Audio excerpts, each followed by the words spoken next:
Evolutionary Hardcore 2.0 is coming your way. This is episode 196. We're going to talk about traveling with steroids, needles, and ancillaries by Euro Pharma. We're going to have a little fun on this podcast. Mobster and I were having fun on the pre-show talking about what we're going to talk about. But some of our early episodes of the podcast, back when it was the Rickster and myself, he used to have to travel a lot for his work and because he had children in another country. So we used to talk about this topic a lot. Mobster, though, hasn't had an opportunity to touch on this topic. So on this one, Mobster is really going to give his insights on this, his experiences traveling and all this good stuff. So we're going to talk about traveling with PEDs, if it's a good idea. We're going to talk about legal issues to watch out for, what some people do to get around it. We're going to talk about longer esters from Euro Pharma, give you some tips and tricks of how you can get around it. And then we're going to talk about why Mobster loves Euro Pharma and why I love Euro Pharma as well. First, let me remind everyone we are on Apple, we are on Spotify. Look, at the end of the day, our podcast, we reach within the first couple weeks. We usually have about 50 to 100,000 views, depending on the topic. And not every topic gets a lot of views. Some topics don't get a lot of clicks. Some topics do get a lot of clicks. So it just depends. But even the ones that don't get a lot of clicks are very important to put out there because they're still helping people on specific things, such as this podcast that we're going to talk about. So if you want to support our podcast, a lot of people always hit me up. They're like, Steve, can we support the podcast? How can we do it? Best way you can do it, check us out on all the platforms. I like to listen to the podcast while I'm driving. It's kind of fun to listen to ourselves, but you can listen to it in your car through whatever platforms. We're on all kinds of platforms out there. Like, subscribe on as many as you can. Give us comments, give us ratings. That helps the algorithms pick us up because we don't have the luxury. We don't pay a marketing company to market our podcast. We don't have the luxury of using, what these other guys do, which is clickbait to get clicks, controversies, and all this other nonsense, fake beefs with people. They'll make up these fake beefs with people to get traction. That's not what we do. We're a community podcast, and everybody, all of you listening to this, no matter where you're at, your age, gender, whatever, we're a community podcast, and we depend on you, and you're part of this podcast as well. So let's get right into it. The first one we're going to talk about is traveling with PEDs a good idea. So, Mobster, why don't I start with you? And have you ever traveled with PEDs? First of all, let me ask you that question. Yes, but literally 3 or 4 oral pills in a vitamin bottle.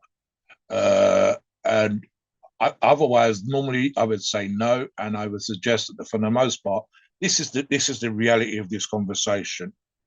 A good percentage of the people on the forums where I've seen this question come up are at that point in their career, Steve, whether they're traveling cross country, across America, across Canada, or across Australia, and the distances are so big that they're taking what we would call domestic flights, internal flights, where there are still some restrictions for security reasons, specifically to do with COVID, to do with 9/11, and so on and so forth. But also, there are a handful, and again, this is where this topic specifically comes up, Steve, where they are either, the majority would be holidays, but they're going to certain particular countries, which are probably going to be, and we're going to get into that specifically, why there's a really bad idea with some countries. But also, there are guys that are in certain particular careers. Back in the day, for example, Steve, if you was involved in the oil industry and you was of that point in your careers, what we would call middle management, you might be required on behalf of the company to go to a bunch of places, very short notice. And that's literally what you're doing, 2, 3 flights, 4 flights, sometimes a month. International, these guys end up, the contractual stuff, $1 million, millionaire miles, all this kind of fucked up shit. And these alpha dogs, and I'll describe them in that particular way, are much like a lot of our listeners in that they're training, they're trying to eat right, but they're also kick ass in their career and they're traveling all over the place.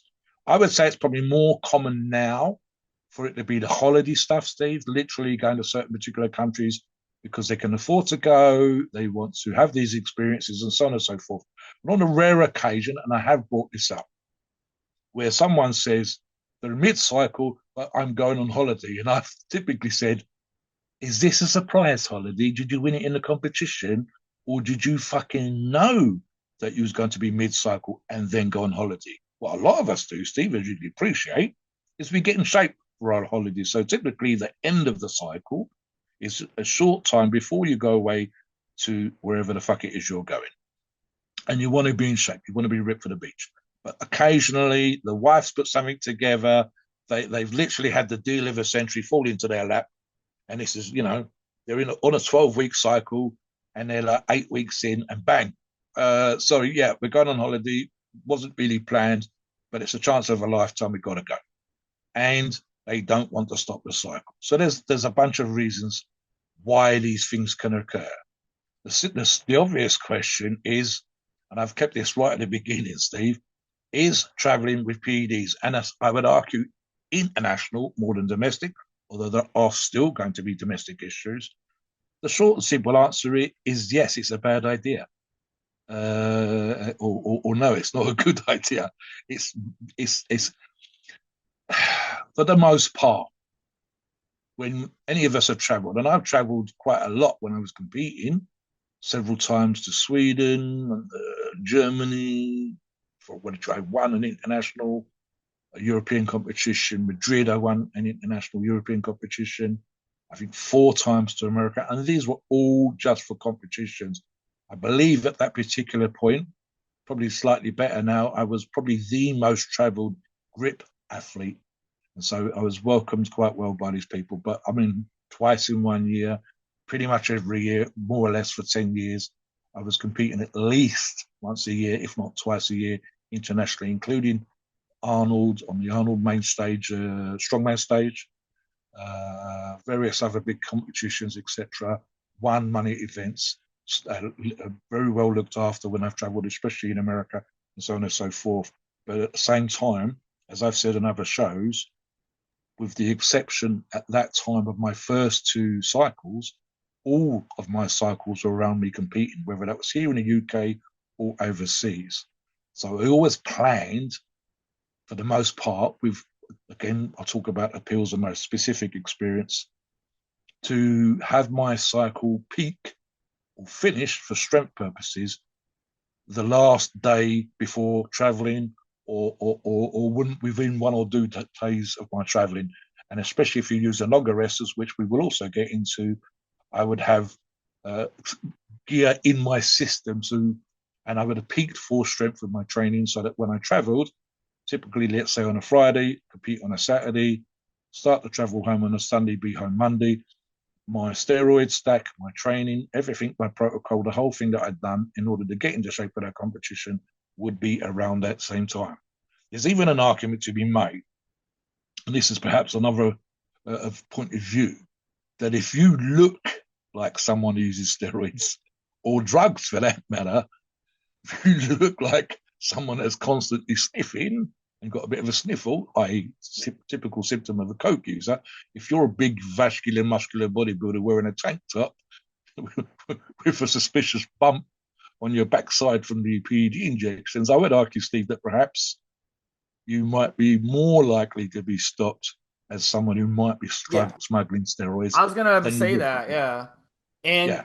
and here's the thing, like, um, we're not supposed to in America. Supposedly, we're not supposed to profile people, but stereotypes do happen, and these agents are trained to look for stereotypes. They're trained to look for red flags. So if a guy comes through and his biceps are popping out of his shirt and he's vascular as hell, and you can tell, yeah, this motherfucker's on steroids, then the agent's gonna be like, you know what? I need to make my you know, whatever it's called, like every month. I gotta Your, catch. your quota, your Yeah, I quota, gotta get yeah. my quota. This is a great opportunity to search this guy and try to find something that I can nail him for, whether it be, an oral steroid or an injectable steroid or a needle or something.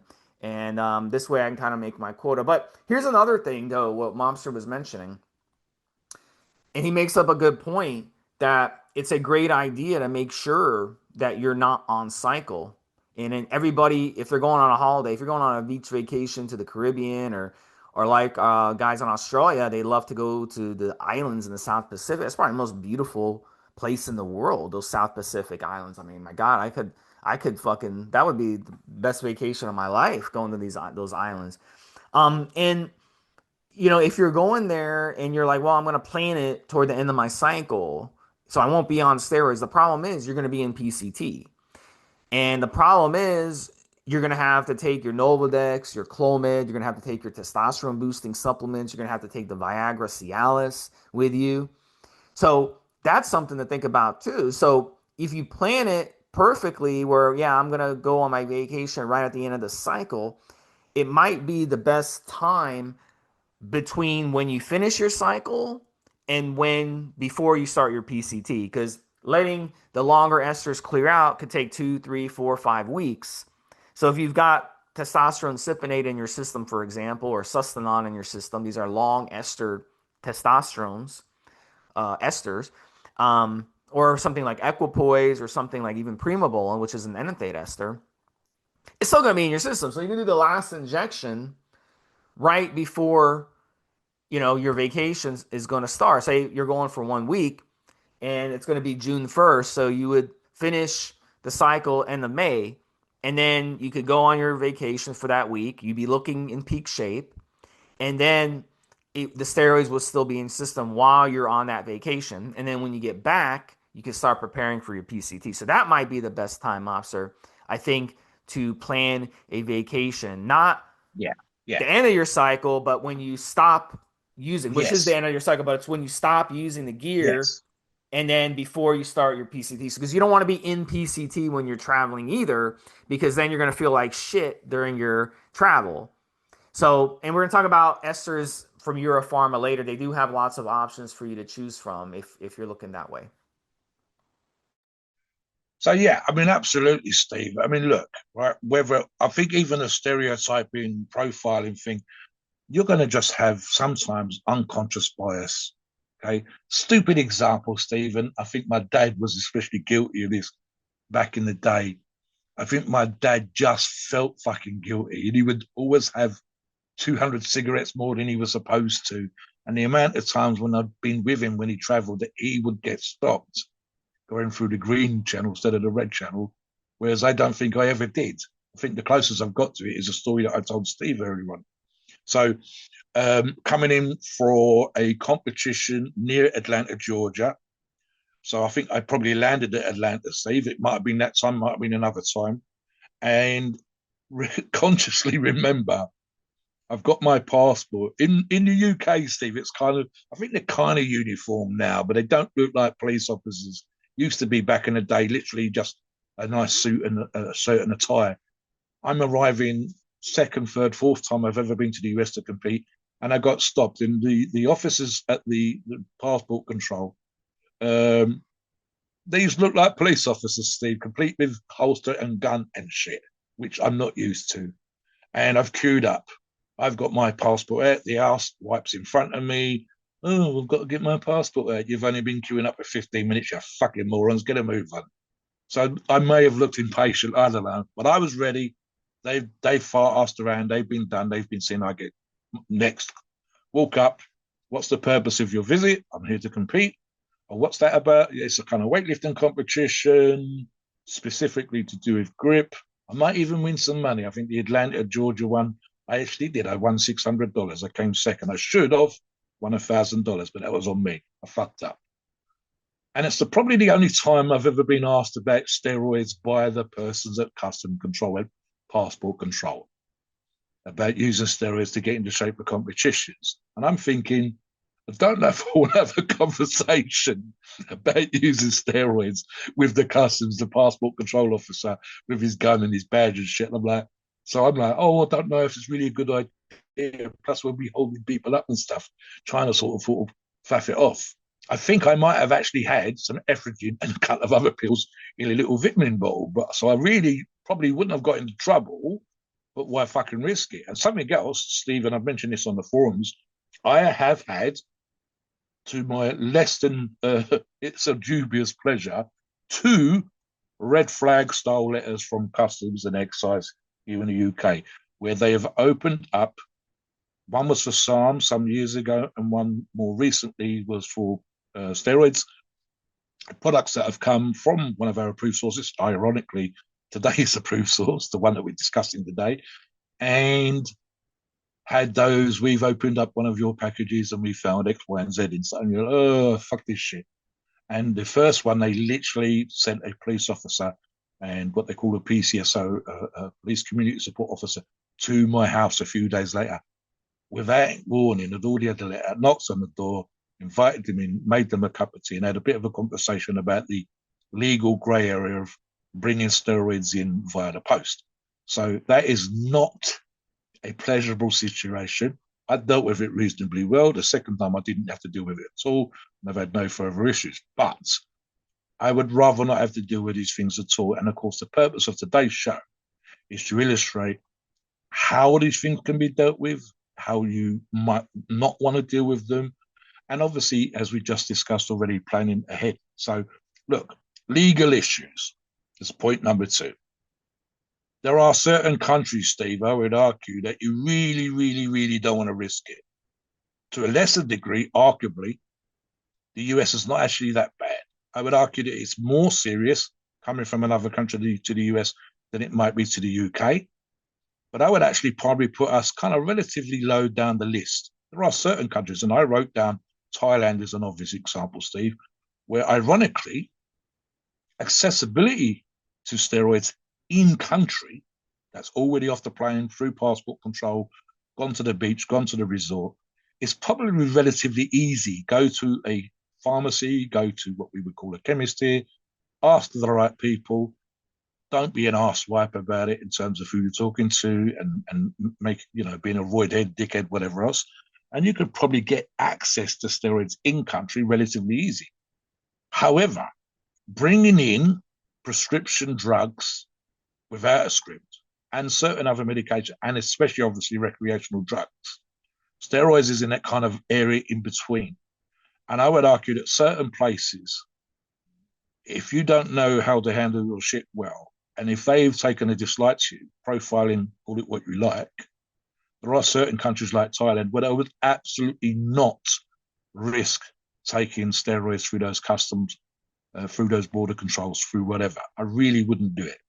There are other countries where I think, as I said, I think years ago, Steve, and just using the regulations here as a sort of a guide, used to be quite easy to go to France and buy steroids in France over the counter.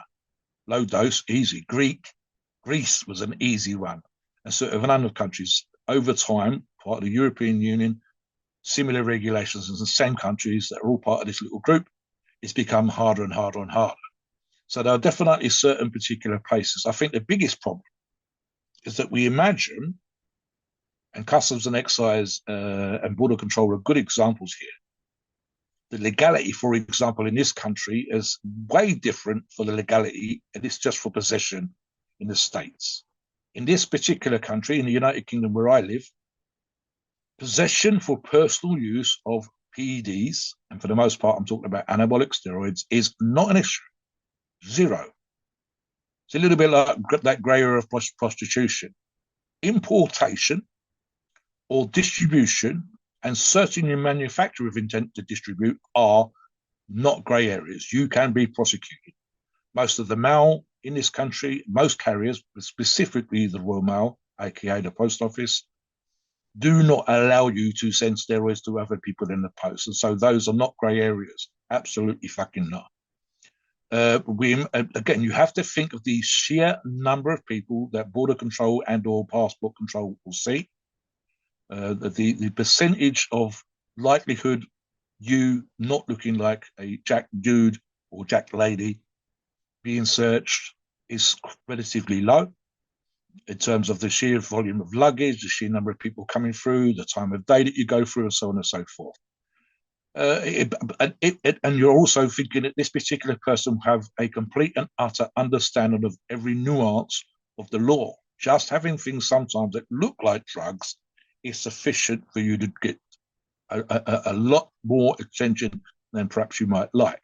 And I certainly don't want to have to deal with, as me and Steve were talking about in the pre-show, potentially 2 to 4 hours of investigation, going through every aspect of my luggage, literally sending pills off for analysis, having to explain what the pills are.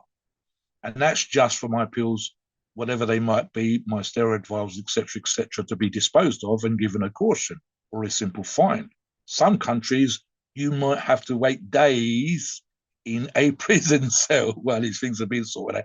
And that's assuming they're just going to dispose of your steroids when they realize what they are, and then you're not there to distribute steroids or become some sort of dealer or importer.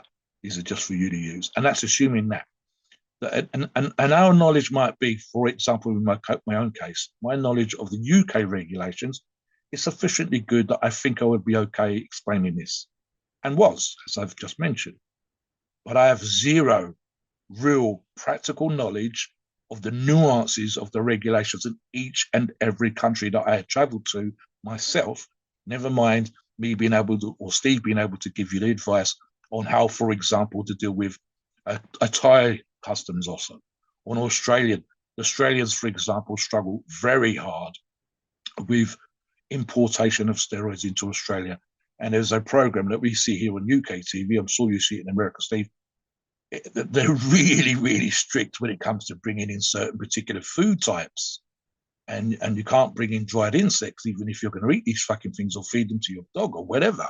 Never mind you bringing in steroids or some product that looks like it might be a steroid. So you need to be very knowledgeable on their regulations of the country you're going to and the nuances of the law and so on and so forth. This is just in terms of you risking these things.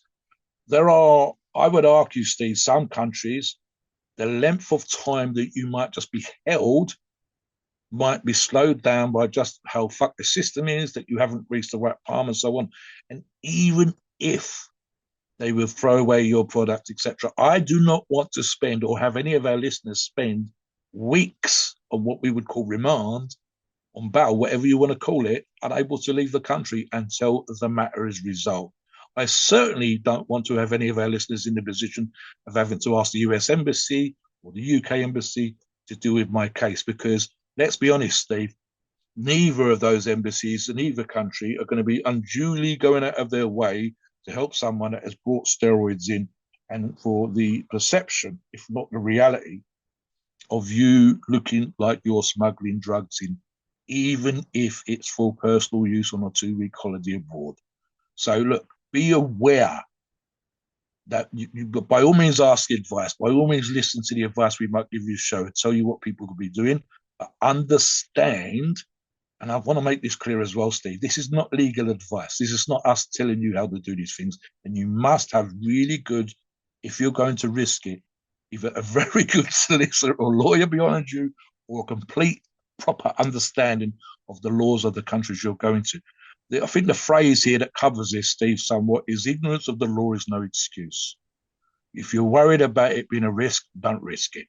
It's not complicated. And a lot of the times, and again, some of the suggestions we're talking about, it's relatively easy for the most part to get steroids in pretty much most, if not all, certainly not all, countries of the world. And also, as a silly little thing, and it's actually applied, bearing in mind the number of times that Steve and Rick talked about this back in the day, laws have changed. I believe Sweden, for example, is a documentary you can watch on YouTube. They literally will send police officers to the gym, and if the users of the gym look like they're using steroids, they can close the fucking gym. The regulations in that particular country, I think Sweden, have changed just in the last 5 to 10 years. Just before COVID, I think, they suddenly decided they didn't want people to look like they were using. They didn't like the legal aspects of how the steroids were being produced, probably with some of the motorcycle type gangs. So that tied into what was going on. I Yeah. think churches were It's being always spelled that. It's down and always so on. Yeah. it's always a small minority of assholes who ruin it for everybody. That's a perfect example. Like you said, the gangs, the motorcycle gangs, ruin it for Yeah. everybody because nobody They wants were doing the motorcycle whole thing, gangs. wasn't he? Yeah, Burning down churches in yeah. Denmark and in Sweden Nobody because of wants, the yeah, rights. motorcycle Yeah. gangs in their neighborhood driving around and acting like they fucking run everything. So that's the perfect example. So look, at the end of the day, the USA is called the United States. There's 50 different states. Every state has different laws. And if you take a look at the states, you'll see there's a cluster of more strict conservative laws against drugs and steroids in certain states in the deep south. So Once you go south of a certain, you go into deep south, basically the southeast America, it's the Bible Belt. The laws are very conservative. They want to put you in jail for every little thing. They make them. The jails in America are privatized. We have the most people in jail in America than any other country, and that's by design. They need to make money, so they're looking for any reason to put you in jail. In some states in America, they actually can confiscate your vehicle if you are caught. If you use your vehicle to drive around with steroids or drive around with drugs, they will take your car, mobster, and they will auction it off, and the police department will pocket your money. And that's a business. That's the business. That's why they want these strict laws. That's why they want these strict pot laws. I was watching an episode of Cops, and they pulled up. This was in Tennessee, and the cop pulled the guy over, and he had a little bit of pot. Yeah, like a little bit of pot. He was smoking some pot in the car, and the cop arrested him, and he gave him shit, he gave him an attitude, and the guy got arrested. He's like, I can't believe you arrested me over a little thing of pot. He's like, in California, you get pulled over, the cops will smoke the blunt with you on the side of the road, and here you're arresting me, and there's people out there with chainsaws and guns shooting people, and you don't do anything about that. And the cop was like, well, go back to California then. This is Tennessee. We have different laws here. So you got to be aware of the different laws where you live and where you travel, because they are going to vary. In some countries around the world, some countries in the Middle East, some countries in Asia, you can actually get the death penalty if you travel. I had a buddy of mine. I can't remember what country he traveled in. It was some country in South Asia. Maybe it was. I don't even want to say the country because I don't want to put any countries down or anything. But he said when he took his wife on a honeymoon there because he was from Pakistan, and he got married to a Pakistani girl, and they decided to take a honeymoon in a nice tropical place in South Asia. So as soon as the plane landed there, they got on the microphone and they said, welcome to blah, blah, blah, blah, country. And they said it basically in like five different languages. And they said it in English. And they said, if you are caught here with drugs, you get the death penalty. Boom, that was it. And then and he was like, holy shit. He didn't even know that. And he himself was a pot user himself, a heavy pot user. So he was like, fuck, I'm glad I didn't bring my pot with me. So they don't fuck around in some of these countries. In America, same thing. In some states, they don't fuck around. If you're driving around your car with steroids or with drugs and you get pulled over and the cop searches you and they find something, you can get in trouble. And they will look for any reason to put you in jail. They will look for any reason to take your car. And at the end of the day, you've got to be careful and be aware. As Mobster said, you got to be aware of the different laws in different states. So it's best to not be caught with steroids. Keep them in a safe place where nobody can ever find them. Don't put yourself in bad situations where you can be caught with them. So obviously, one of the dumbest things you could do, Mobster, is go through an airport with that is where there's cameras, and every square inch of that airport has cameras inside and outside. Every square inch of that airport has cameras. Every square inch of that airport has security. They're going to search you. If you're coming international, they're going to search your bags. Okay. Your carry-ons will be searched. They make you put them through an x-ray. And then also your bags themselves are going to be sniffed by dogs, and they could open your bags when you're going through customs. They may stop you if they determine, hey, that you look nervous or something, or they stereotype you or something. They could stop you and look through your bag. So it's best to not even carry, in my opinion. But at the end of the day, we're going to give you some ideas of what some people do. But in my opinion, just don't do it. And if you have to Yeah. drive with steroids, make sure that you keep them in a place where if you do get pulled over, it's not visible when they look in your car. And make sure you don't act suspicious, and make sure you're not driving long distances with your steroids. Don't go drive 5 hours with your steroids, because you may get pulled over for speeding. If you get pulled over for speeding and you look really nervous, the cop may be like, you know what, I'm going to search your car, and he'll find a reason to search your car. They can search Let, your let car me let if me give they you what. Yeah. suspect you have something, or if they Let me see give you something. one more sort of story to illustrate how serious this shit can be. It just occurred to me while Steve was talking, and this is probably the biggest story, Steve. You may recall that I've actually been travelled to an international competition with a powerlifting buddy of mine who was only young, had never travelled before. And this was after this particular story I'm going to tell you about was really dodgy, to say the least. So we travelled. He brought a bunch of aftershave and perfume or whatever the fuck, and all of that got confiscated. Literally been by the control, and you had to put your crap like that from your hand luggage into this particular bin. And it was worth about 110, 115, $120. He was most upset. And then obviously we go through, we're waiting to go aboard the plane, and there's a bunch of shops on the other side. So he was able to purchase traveling amounts of exactly what he'd had a few minutes ago, but he was a bit put out on his first ever trip that he's had to replace all these things 5 minutes after. So the problem had been, and this is where the really bad story comes into place, and I completely forgot about this. My brother Michael, who's passed away some years ago, knew the fella that had tried to have some weird concoction in his shoe that involved two separate liquids that, if they had mixed, would have ignited his shoe and caused a fire, small fire, on this particular aeroplane that he was about to travel on. And it would have been smoke in the cabin and so on and so forth. Ironically, because given the name of your previous host, it was Ricky something or other. Long story short, nothing to do with my brother Michael, nothing to do with me. But my mum got phone calls from national newspapers because Michael's name had been put forward as knowing this particular idiot. And I believe the police came around for a quick conversation just to take a statement from my mum and my brother Michael in regards to, did they know anything about this particular fucking moron? So look, guys, this can be serious, serious fucking. This is just them knowing someone who did something incredibly stupid.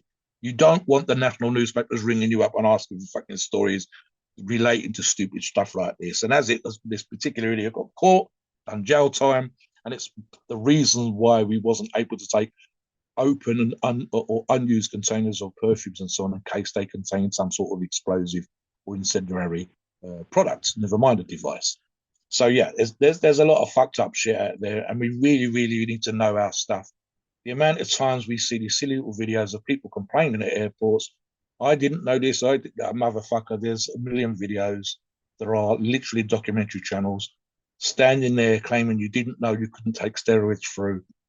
It's just crazy. And the last thing is, and I just thought of an example again, Steve, and I'm thinking of the UAE, the Dubai, Middle East. Most of these countries are Muslim countries, but there's an awful lot of internationals, UK, American citizens, etc., staying in those countries for business reasons. Some of them live there long term, even if they're not UAE or Dubai citizens.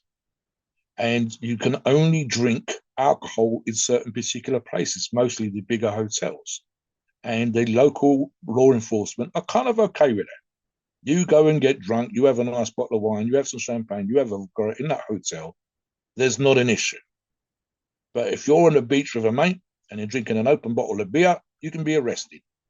You can be thrown out of the country within 48 hours. You could spend 5 years on what we would call remand, on bail, whatever you want to call it, and then get thrown out of the country and lose your income and lose your tax-free status and all these other things. And this is just for doing something that you could have done in a hotel and no one give a fuck, because you've done it outside the hotel, you've done it outside the environment. And what also normally happens, and this is why they're kind of cool with it as well, it's when you're a dickhead doing these things, when you draw attention to yourself being an arsewipe doing these things, when you are literally fitting what we would call the roid rage, roid head kind of profile. So if you're a cool dude or dudette and you're just chilling and you're nice and relaxed and you're friendly with everybody and you're otherwise a good person, in certain places you're probably be okay. But if you walk around town getting drunk, getting high, causing havoc, the same as if you was doing this shit back home, never mind in a foreign country, again, you've got problems. What about what people do? Use myself as an example again. I probably had a couple of ephedrine pills for the pre-competition, get me wired, get me ready to rock and roll in my thing. And I think two bottles, two pills, 5 milligram, 10 milligram, whatever the fuck it was, wasn't going to get me arrested. Confiscated, maybe. Yeah. I wouldn't, for example, and I just, Steve can drop in, I wouldn't, for example, have what amounted to a stack in my bag. I might have a partly used 10 mil vial that's got enough to keep me for those 2 weeks. That might be 3 or 4 mil. I might have another vial similar. But what I wouldn't have, for example, would be preloaded syringes. That tends it goes down really badly. It's dead easy to get syringes, and I wouldn't have a box of growth hormone or a box of vials, Steve, because that looks like I'm bringing into sell, or that looks like I'm bringing into smuggle. So things like this, it's not unusual to be saying in that particular regards. What else have you heard? What some people do, Steve, as a way of enabling in what they need to do versus perhaps what the locals might think. Well, the simplest thing to do is get a script, and getting a script for TRT in America is as easy as it's ever been, and it's getting easier and easier. It's almost too easy, Mobster, because now they're giving TRT even to 22-year-olds who don't even really need it. So you can go to an anti-aging clinic. There's a company that it's actually a really known company, and you can actually don't even have to go to an office. You literally just go on a Zoom call, call, or talk to them on the phone, and they will literally prescribe you TRT over the phone. You don't even ever have to walk into any office or anything. And they're all across the country in California. So you'll be able to get a script, and then you take the script with you. So going through, airport security and all this stuff, let's say you have to go somewhere for a month and you're like, man, I'm on TRT. So even if you're on self TRT, you could still go get a script through one of these places, and this way you actually have the script in your hand. And in this way, if they stop you, you say, hey, what is this vial of testosterone? What is this vial of steroids? Like, here's my script.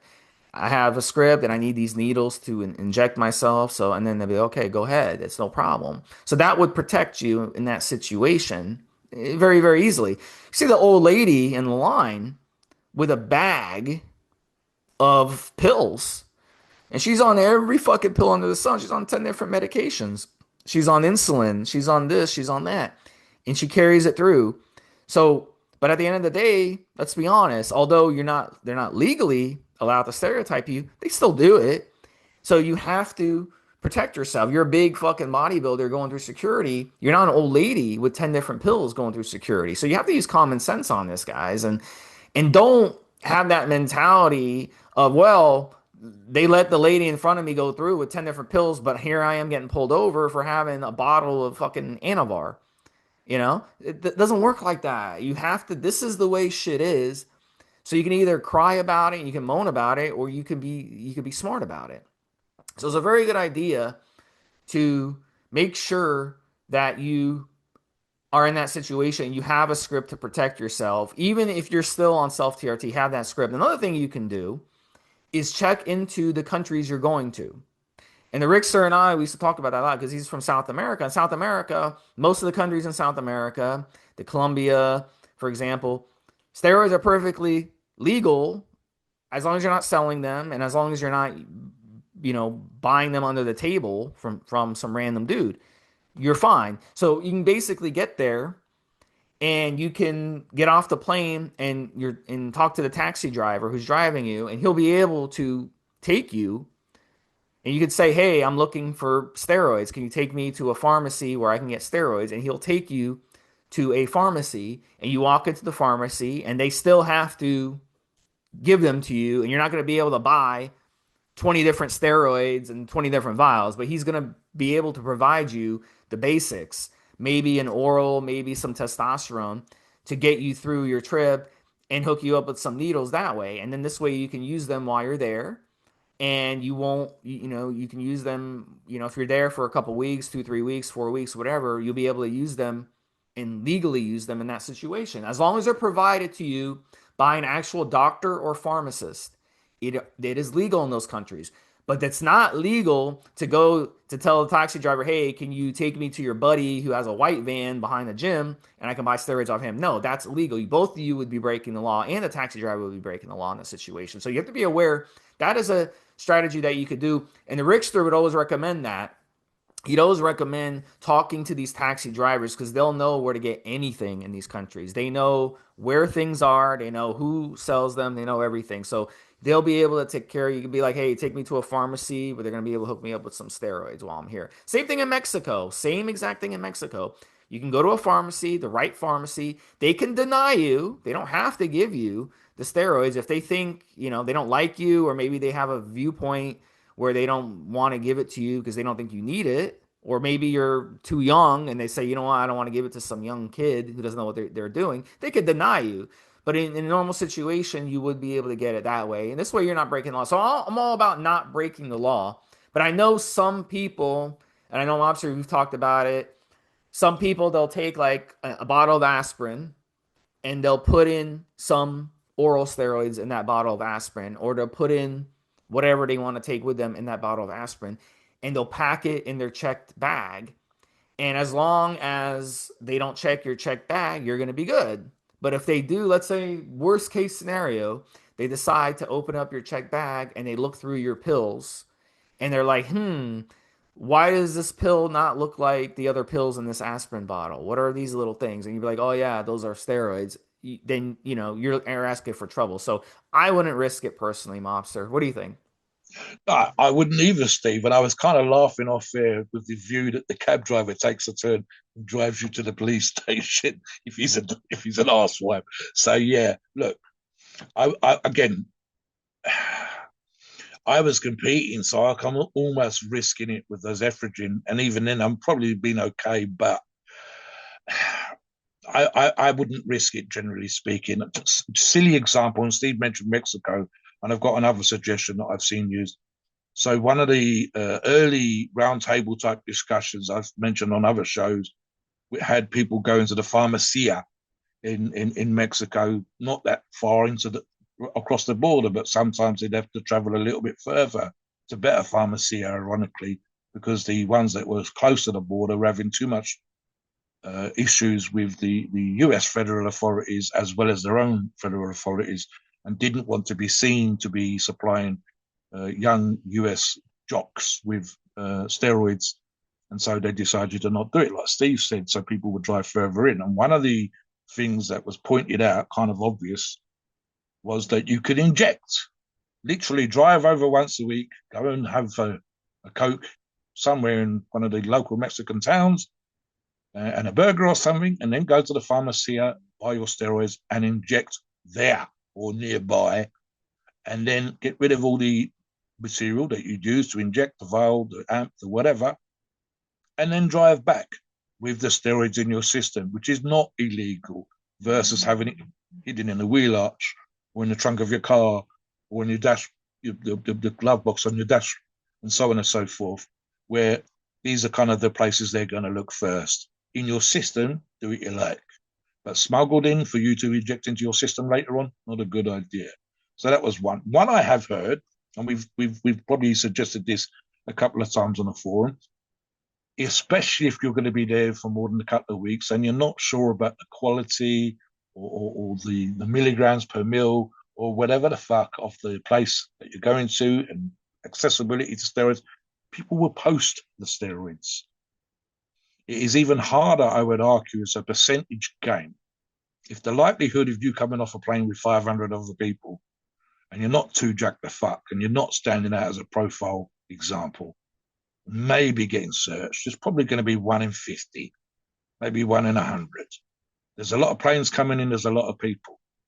The likelihood of letters, all of the letters, all of the packages, being scanned, being checked, and so on and so forth, just as a statistical likelihood, is extremely low. Just using my own example earlier on, Steve, the amount of arguable touchdowns that I've had over the years versus those two letters. It wasn't nice, wasn't an experience I care to replicate or duplicate or whatever again and again and again. But the amount of times that I've been lucky in terms of post has been enormous. It's not fuck about. For legal purposes, I've got a clue what I'm talking about. But in reality, yeah. Look, so people knowing where they're going to stay, knowing someone in the country that they're going to stay with, a hotel that they're going to be at, posting a package a few days before they travel that should arrive more or less within the same time scale, and have this package waiting for them in reception or whatever, unopened, one would hope, is one of the things that we hear people do. But again, for the most part, we're going to get into, I think now, Steve, the long ester approach. So again, this might apply, especially in a situation I was giving you an example of earlier on, where your wife thinks you need a break. You're working really hard, Joe. You need some time off. And I've seen an absolute amazing bargain come up on one of these late late booking type websites. Honestly, it's going to be $250. It's an all inclusive. We can stay there for 5 days. It's going to be absolutely fucking amazing. You, of course, are mid cycle. Your gains are going really well. You're cutting the fuck. You look amazing. The cycle, the strength is better than it's ever been, and you really, really, really don't want to stop what you're doing. But this 5 day break will, it sounds like the best deal ever. It's going to be steak for breakfast, steak for dinner, steak for tea, all you can drink, a fantastic beach, one of those tropical type places that Steve described earlier on. It's only for 5 fucking days. What can you do? If you are, as is not uncommon, using shorter esters and orals, you can get hold of, and Steve used the example earlier on, testcypionate or acetinanthate, similar to what we'd have on CRT, and literally pin the day before you travel. Heck, Steve, you could pin the fucking morning of the day you're going to travel, even if it was a stupid o'clock in the morning flight. Get up 20 minutes early, do your injection, wipe yourself clean, pack the last thing you need to pack with, make sure your passport's in your pocket and your ticket, and go. And you could do that in such a way that whatever the fuck you're doing, even if you're going to hit the gym or the place you're traveling to, you've got something in your system that's going to be, like Steve said, with the sustanon example there earlier on, and the cypionate example, it's in your system for way more than 2 fucking weeks. And you might need to inject that a little bit more than you normally would. You might be doing a short version of testosterone, let's say prop, 3 times a week, mill at a time, Steve. So do the cypionate, do 2 mil in the shoulder and 1 mil in your ass of your cypionate. It's going to be a little bit different. It's not what you planned, but this whole holiday wasn't what you planned. But you really you want to go on this holiday. You've got this job that requires you to go to this country at short notice. That would be the time to use a longer ester. So let's look at some of the longer ester options, Steve, that's available from Euro Pharma. Yeah, and let me start with what I touched on earlier, the testosterone options. And look, it's very easy. 5 days is nothing. I mean, even 2 weeks, 3 weeks, 4 week vacation. You inject these before you go, and you inject them when you get back. They'll still be in your system. You got it. So this is what you do. This is my advice. You take the ester and you multiply it by 5. I'm sorry, you take the half life and you multiply it by 5, and that will tell you how long the ester will still be in your system once it's reached peak. So with sustanon, for example, it has a long ass ester attached to it. It's got the decanate ester. It's going to be in your system for freaking 7 weeks after your last injection. So you don't have to worry. Testcypionate, it's going to be in your system a solid 40, 50 days. Test E is going to be in your system a solid 20, 30 days. So you'll be fine on these. So, Euro Pharmacies has you covered, whether it's sustanon, SIP, or even E, and any other long ester blend that they have. And you'll have plenty of testosterone in your system. You don't have to worry about your testosterone dropping off. Equipoise is another one. Long ester, it's got that U ester. It's in your system weeks and weeks and weeks. So it's going to be in your system during your trip, no problem. And so you don't have to worry about it. So stick to these longer esters. If you're using something like Masteron, switch to enanthate. If you're using something like Trembolone, switch to enanthate. If you're using Primobolan, it's got an enanthate ester typically. So that will be in your system for at least 3 weeks, maybe even 4 weeks, 5 weeks. So, you'll be fine. Don't use the propionate, don't use the acetate, don't use the shorter esters. So that would be ones you want to avoid because they'll be out of your system within a week, week and a half, maybe 2 weeks maximum. So you'll kind of drop off during your trip. If you're on, like, let's say you're on test propionate and you go on your trip and it's a 2 week trip, and you'll notice that second week, you're like, something feels off. My libido's dropping. I don't have as much energy, something. And that's what happens. The propionate is leaving your system and it's getting to really low amounts in your system. So you got to be careful with that. I'm looking here, Steve. This is just a few examples from the Euro Pharma's website. Testosterone cypionate, which we've covered. Testosterone enanthate, which we've covered. Sustanon, again. Deca, again. I've written down here, Steve, I think I'm correct in this one. Masteron on declinate is one of the longest acting esters I think you can get. of any kind of form of testosterone. And even the trenbolone in amphate, as opposed to, as Steve said, any of the props, any of the acetates. What's the other ones you've got? Again, I wouldn't recommend any of the. Yeah, Actually, Deca. yeah, Don't forget Deca. Not that we're talking about we're talking about Decadurabolin. So if you want to use yes, Nandrolone, go Decadurabolin. They'll go with Nandrolone phenylpropionate. And I'm not sure. Does Euro Pharma have Nebido? Do they have the testosterone undeclinate, which is in your system like for fucking 10 weeks, 15 weeks? they Um, don't, which is kind of annoying. But we've actually yeah. mentioned this in another show, It Steve. just doesn't sell very often. A lot of people don't like to use No, that. the So NHS in this country, and this, if you could get it, it would be absolutely fabulous. I've mentioned this before when we've talked about TRT. The NHS protocol in this country, if it's done with the NHS, is to give you a testosterone undeclinate, which is essentially they give you 1,000 milligrams every 6 weeks, which works out to about 120 milligrams a week, give or take a little bit. And I was quite blown away by the idea. But again, it was that one jab every 6 weeks, which didn't appeal to me. And it's a big fucking injection, which is like, what the fuck? But actually, again, that particular form, so it's a shame. But again, I think with the cypionate here, and because we're not talking about traveling for the most part, my choice would be cypionate or an amphate and just inject a little tiny bit more. And I might risk, and I might risk this, and I mean might, in terms of the orals, purely simply because orals have just such a half life. I might risk, like Steve said, that granny with the little pill case. So she's got all her medications and literally no labels. I would need to know 100% what was in my pills case, but I'd have my aspirin, I might have my vitamin tablets, I might have my prescription medication, and I might have a few fucking pills of Debo in this little category, that little category. And literally, if they go, what's this for? Oh, I've got angina, I've got blood pressure issues, all the common things that people have, and a few extra white pills here and there, for the most part, shouldn't cause an issue. Look, the number one thing I probably would never do, and again, this comes down to it with the things that I'm not going to have boxes and boxes of stuff, which is far and above what I would expect. I would probably better to have a partly used vial than an unused vial, because an unused vial, 10 mil, 15 mil, whatever, looks like I can sell it on.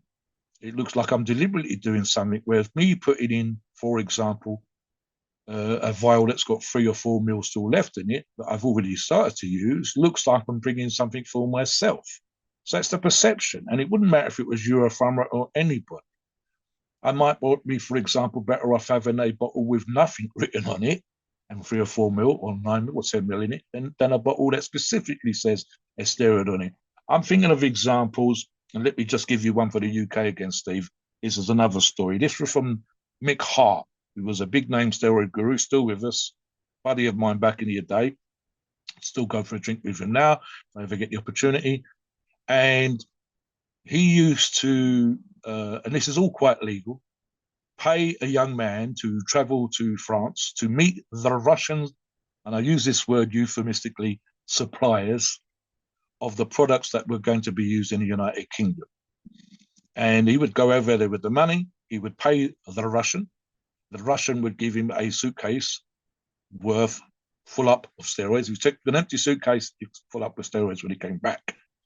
And then the young person would be told to go to the something to declare channel at Customs and Excise. And what happened on a couple of occasions, this is what you're sometimes dealing with, whether it's an open bottle, used bottle versus a not used bottle, and so on.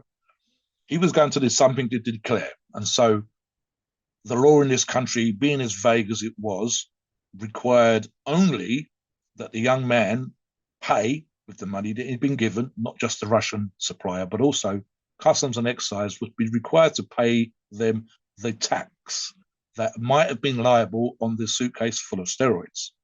What we sometimes had was a very young, new to the job person working for Customs who would get very excited when they said, open up your bags, please. And in one particular suitcase would be just a whole suitcase full of steroids, Steve. So one can imagine this is probably 100 boxes of 10 mil vials or more. And we get very, very excited, run to grab the boss and say to the boss, oh my God, he's got a suitcase full of steroids. We need to arrest him. We need to do this. We need to do that. And the older, wiser Customs and Excise fellow will say, show me in the legislation the specific amounts that you cannot bring into the United Kingdom, especially if it's for personal use. Well, we know it's for personal use. No, what we know versus what we can prove. If it's not in legislation, we can't do it. So just charge him the VAT and then move on. So yeah, that's what sometimes happens. And again, like I said to you earlier on, guys, I don't want to be up against the ignorance of the customs person or my ignorance of the local regulations and so on and so forth. So make sure you're looking at Euro pharmacies for some of the choices that are available to you in the situation if you must continue the cycle. Let's talk a little bit now briefly, Steve, and I'll bring Steve back in for this. Let's talk a Yeah, yeah. little bit about Let me Euro spend. pharmacies Yeah, themselves. I'll let you get the floor on this because you use Euro pharmacies more than anybody. Anybody. And I've used them as well. They're one of the top recommended brands that I recommend. So they're definitely a top five brand in the world. What I like about them is their prices are very, very fair. They keep their prices fair. They have every right to jack up their prices, especially with the tariff wars going on and everything else. It's costing them more money to produce and acquire these compounds and make these compounds, but they're not doing that. They're trying to keep their prices as low as possible. They always offer some great discounts. They have great customer service. They have the shipping is super fast. Very reasonable shipping, whether you order international or domestic shipping. So these are great options. They have what I like about them is they have so many different options. They're like a one-stop shop. So any of these esters that we've talked about that you should be using if you're planning a trip, if you want the gear still in your system, it would be a great option for you. There's so many different options that we went over. So your pharmacies are definitely a top brand. So I really got a lot of love for them. They really are a solid brand. Mobster. Steve's quite correct. I'll just address 3 points here, Steve, and this is in relation to my own personal experience. When I've had the products, sorry, maybe 4 points. Within the United Kingdom, I've had the stuff within 5 days. And that is pretty goddamn fast. I don't think, short of having the person fucking drive it down and push it from my letterbox, I'm going to get it much quicker. From dropping it off, posting it, post to me, and drop through my letterbox, 5 days. Similar experience for those of you who live in the US for what we would call the domestic market, in country, 5 days, 10 days at the fucking most. If you do decide to order international, this is for all approved sources, you might be waiting a little bit longer, but saving a buck. I would argue, just from my own personal experience, Steve, I'll start at the top. The absolute goddamn biggest I've ever been in my fucking life was on Euro Pharmacy products, Sustain Deca, £336, 153 kilograms. The absolute strongest, and I'm going to include recently that I've been on certain lifts, and certainly just in the last 5 to 10 years, which I've been using Euro Pharmacies, I'm going to say now, and I have used other products and have other companies' items, other sources. The absolute strongest I've ever been on bench press is Euro Pharmacies. The absolute most I've ever fucking squatted, Euro Pharmacies. And right now, I'm on and I'm just going to have to switch soon, but I'm on TRT using the last of my own personal stash of Euro Pharmacies testosterone cypionate. And that's been my TRT and my go-to. And I said that when I went on TRT, I didn't think it was going to make that much of a difference. And yet it fucking did. And that's just at 200 milligrams a week. I noticed an uptick, if not to crazy levels, in my libido, my sort of sense of well-being, and so on and so forth. That was age 59 till now, so the last 2 years. So again, on a daily basis. And I just finish on this particular point where, ironically, a buddy of mine works behind the counter at the local gym, and I were discussing whether or not, and I quote, Euro Pharmacies is any good. And I said, you literally spotted me on the craziest bench press I've ever done with the triple ply, which was 320 kilograms, 704 pounds. You and two other people, 3 people, to spot me to see if I could get I've got down weight to my chest.